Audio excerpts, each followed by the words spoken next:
União estável e casamento. Será que é tudo igual? Ser companheiro e ser cônjuge é ter os mesmos direitos? Hoje, no Direito com Elas.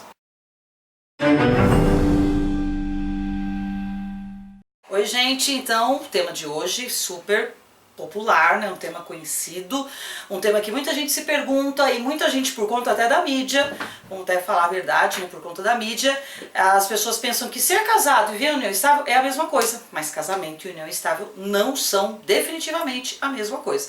E hoje a gente vai tentar explicar por quê, e eu vou colocar para vocês 3 razões principais, 3 diferenças básicas entre casamento e união estável pelas quais a gente pode afirmar que não significam a mesma coisa. Primeira diferença importante, as provas. Ser casado significa ir no cartório, apresentar os documentos para habilitação, ser apresentados os editais pelo cartório, as pessoas vão poder aparecer lá, dizer se tem problemas ou não para você se casar, enfim, você vai levar aquelas testemunhas, os noivos vão lá e vão dizer que se aceitam ou não mutuamente, essa coisa toda, e vai ter um documento chamado certidão de casamento que vai provar que vocês são casados. Muito bem. Então, se eventualmente houver uma dúvida no futuro, ou se o casal quiser se divorciar, qual é o documento que será apresentado em juízo ou para quem quer que pergunte qual é o estado civil dessas pessoas? A certidão de casamento.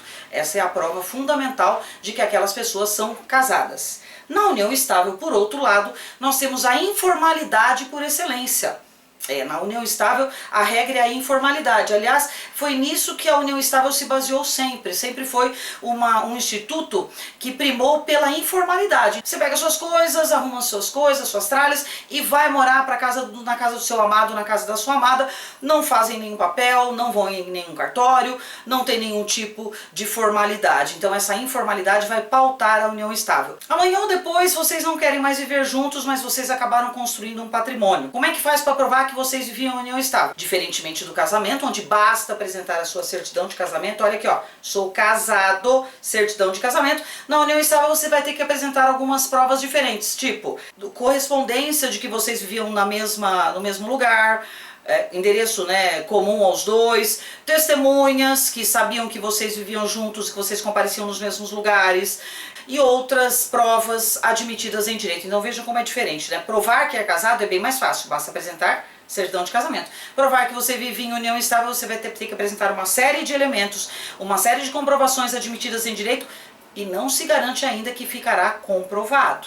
Uma pessoa de má fé ou uma pessoa que esteja com más intenções pode até dizer que não vivia ou não estava em união estável para querer se beneficiar ou ganhar indevidamente alguma vantagem, e aí a outra pessoa acaba sendo prejudicada por conta dessa informalidade. Então essa é a primeira grande diferença entre casamento e união estável, que é essa informalidade que pode até ser prejudicial para as partes envolvidas. A segunda grande diferença entre casamento e união estável é uma diferença bem significativa, que é a presunção de paternidade. Quando você é casado, quando as pessoas estão casadas formalmente, que eu digo, casada como o leigo gosta de dizer, o povo gosta de falar assim, sou casado de papel passado. Todo mundo só pode ser casado de papel passado, né, gente? Porque se não for de papel passado, você não é casado, você vive em união estável. Então, quando você é casado, existe uma regrinha prevista na lei de que os filhos nascidos do casamento são presumidamente do marido.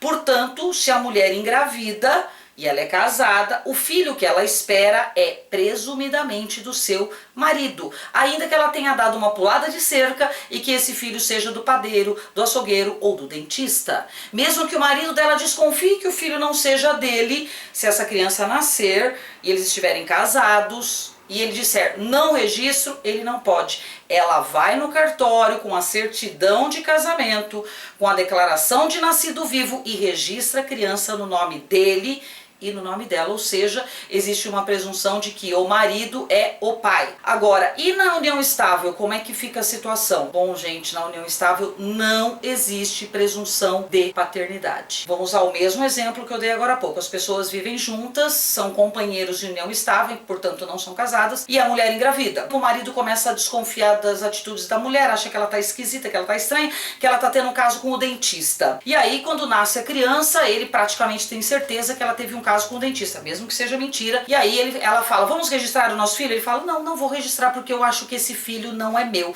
Eu acho que esse filho é do dentista. Nossa, e agora? Ela vai poder registrar o nome dele? Não. Por que não? Porque eles não são casados e na união estável não existe presunção de paternidade. Essa criança vai ficar sem o nome do pai no registro? Vai ficar sem o nome do pai no registro. O que ela vai poder fazer, essa mãe? Vai ter que entrar com uma ação de investigação de paternidade para provar que o seu companheiro é o pai do seu filho. Para fechar com chave de ouro a terceira grande diferença entre união estável e casamento, que é o direito sucessório, que é o direito à herança. No casamento, vamos trabalhar com o casamento com a hipótese do regime legal, que é a comunhão parcial de bens. Por acaso o seu marido falecer, você viúvo ou você viúva terá direito a participar da herança concorrendo com os descendentes se houverem. Portanto, ele tem direito à herança preservado pela lei, artigo 1829. Então o marido morreu e a viúva tá lá, a Vivinha da Silva e tal. Então, se ele morrer, não tiver filhos, nem pai nem mãe vivos, ela recebe toda a herança. Os bens comuns que eram deles e foram adquiridos após o casamento e os bens particulares dele, que ele já tinha antes do casamento, e aqueles que ele recebeu depois do casamento por herança, mas por ser o cônjuge herdeiro necessário, não havendo ascendente nem descendente, o cônjuge levará toda a herança. Na união estável é assim? Não é assim. Primeira grande situação, grande diferença no direito sucessório. O companheiro não é herdeiro necessário. Então o cônjuge é herdeiro necessário e o companheiro não é? Não, o companheiro não é. O cara que gosta de meter o bedelho sem saber, o cara que gosta de dar informação sem saber e fala assim, ser casado e vir união estável é tudo a mesma coisa. Não é. Cônjuge é herdeiro necessário e o companheiro não é herdeiro necessário. O que significa não ser herdeiro necessário? Significa que se em vida o companheiro quiser afastar a companheira da sucessão, ele pode.